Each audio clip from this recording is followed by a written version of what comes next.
We're going to make America great again. We're going to use our best people. I'm going to get the best people. We're going to deliver. We're going to get the best people in the world. We don't want people that are B-level, C-level, D-level. We have to get our absolute best. We're going to use our smartest and our best. We're not using political hacks anymore. It's a sophisticated chess match, but I have the best people lined up. You need people that are truly, truly capable. We have to get the best people. Mitte keegi pole suuteline otsustada kõike, mis on seotud riigi juhtimisega.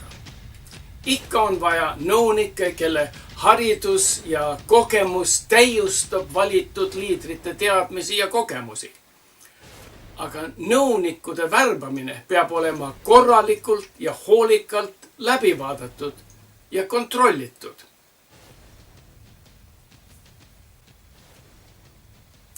President Trumpi ministrite ja nõunikude hulgas on olnud silmapaistvalt kehvi, oskamatuid ja korrumpeerunuid ja värbamismetoodika on lausa naeruväärne.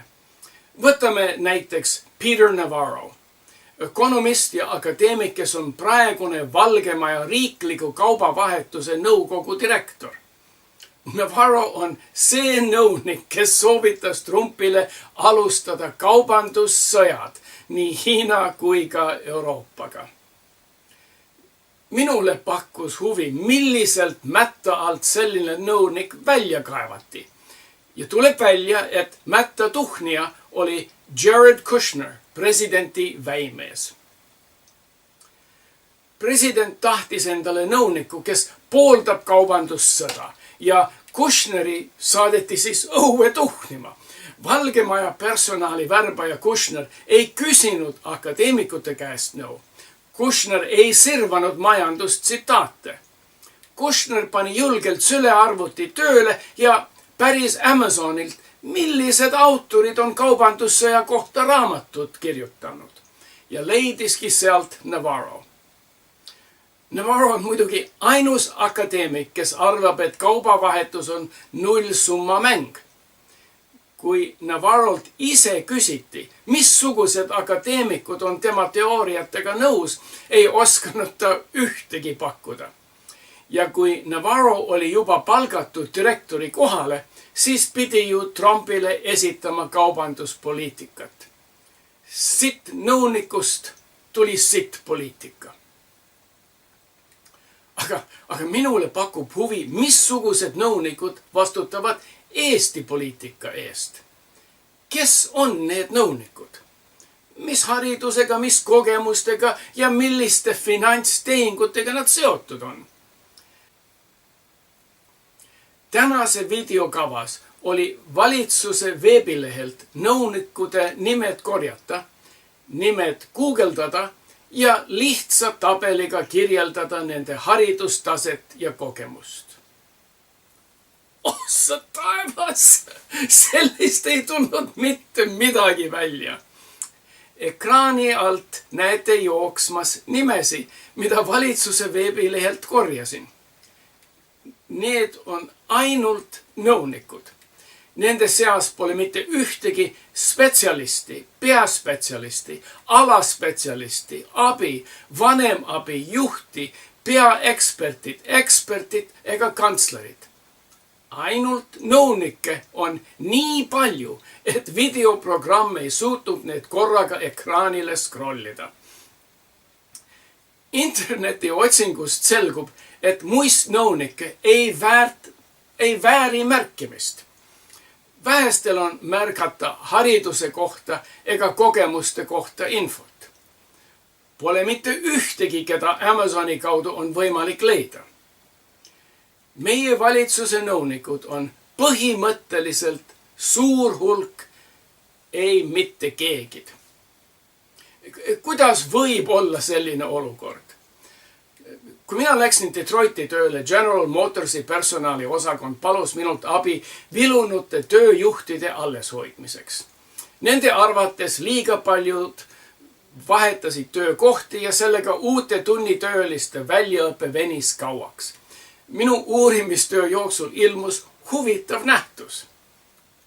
Aastate jooksul palgatöölistel ja tunnitööliste suhe muutus märkavalt. Et sellest aru saada, kujuta ette majandustsüklid. Siis kui majandus kasvab ja rahval on rohkem raha, siis uute autode müük on edukas ja tootmist on vaja kasvatada. Parima majandusolukorraga töötasid autotehases 3 vahetust ja töölisi võeti juurde. Majanduslangusega autode müük kahenes ja tehased töötasid kas ainult 1 vahetusega või pandi tehased ajutiselt kinni. Tunnitööliste arv enam-vähem peegeldas seda majandustsüklit. Palgatööliste tsükkel oli märksa teistmoodi.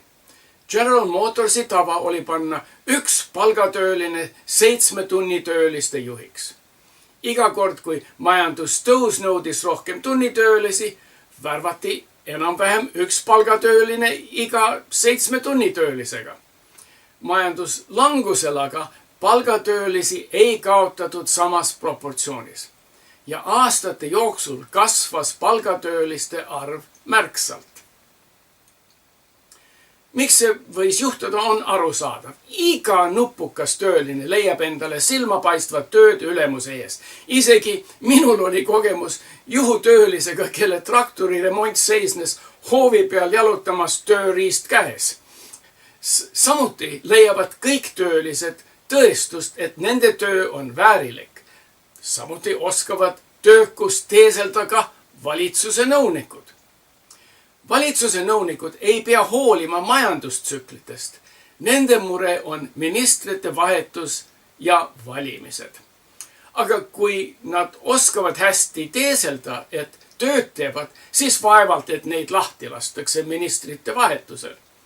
Aga igal uuel ministril on vaja oma sõbrad, onupojad, sõprade lapsed ametisse kaasa. Eriti tähtis on usaldatud nõunikud ministritele, kes ei tea oma alast mitte midagi. Näiteks sotsiaalminister Kaia Iva on endine Türi lasteaia direktor. Kas on võimalik temal riigi sotsiaalhooldusapparatuuri juhtida nõunikude abita? Samuti nagu kogemusteta kaitseministriga. Jüri Luigil pole ju sõjaväe kogemust ja ilma nõunikuda ei teeks vahet matkast ja madratsitest. Või uus minister Riina Sikkut. No, nii kasvabki nõunikude arv. Ja nii tuleb meil oskamatuid ja kogenematuid valitsejaid juurde. Kui arki lähed autojuhi lubade järele, pead kaasa tooma arstitõendid ja tõendid vanuse kohta ja eluaseme kohta. Ark nõuab tunnistust ka, et oled läbinud autokooli ja nõuab, et näitad sõiduoskust nii kirjalikult kui praktiliselt. Aga kui lähed valitsuse nõuniks, mis peaks nagu tähtsam olema, pole vaja mingit tõendust. Lausa reetlik on ülearu saamatute nõunikude mõju valitsuses. Nõunikud peavad oma töökohta kaitsma tegevusega, nagu minu traktori remondimees. Millised tegevused siis on kõige silmapaistvamad? Muidugi need tegevused, mis vähendavad töökoormust või on tulu toovad. Ja sellega müüakse riigi vara, kasvavad riigi lõivud, kasvavad aktsiisid ja maksud, samal ajal kui suhteliselt vähenevad pensionid, toetused ja teenused. Võite arvata, kuidas tulevad need uskumatult kehvad ideed nagu Rail Baltica, Tallinn-Helsingi tunnel, alkoholi aktsiisi mitmekordistamine, sigarettide aktsiisi tõstmine, Tallinna turistide maksustamine ja haiglate teenuste kärpimine. Meil on ministrid, kes ei ole oma ala spetsialistid. Ja veel hullem on see, et ministrite nõunikud on sama saamatud. Eestis pole oma ala teadlaste valitsus. Eestis on kogenematute, tundmatute ja teadmatute valitsus. Ja selliseid valitsejaid on üleliia.